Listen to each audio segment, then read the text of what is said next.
जळगावच्या फुल मार्केटमध्ये मोठी तेजी पाहायला मिळते। गुलाब, झेंडू, शेवंती, निशिगंधा या फुलांच्या भावात दुप्पट वाढ झाली आहे। अतिवृष्टीमुळे यंदा फुलांच्या उत्पादनात घसरण झाली आहे। मागणी वाढल्याने फुलांच्या दरात दुप्पट वाढ करण्यात आली आहे। सध्या जळगावच्या फुल मार्केटमध्ये फुलांचे दर या ठिकाणी आता वाढलेले पाहायला मिळतात।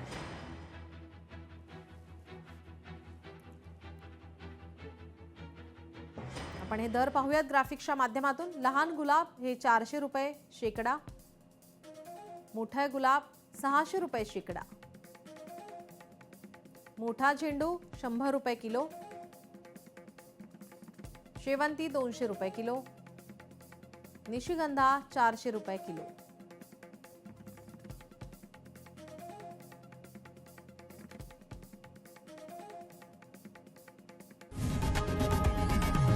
लोकशाही मराठी ऐका, पहा, जागरूक रहा।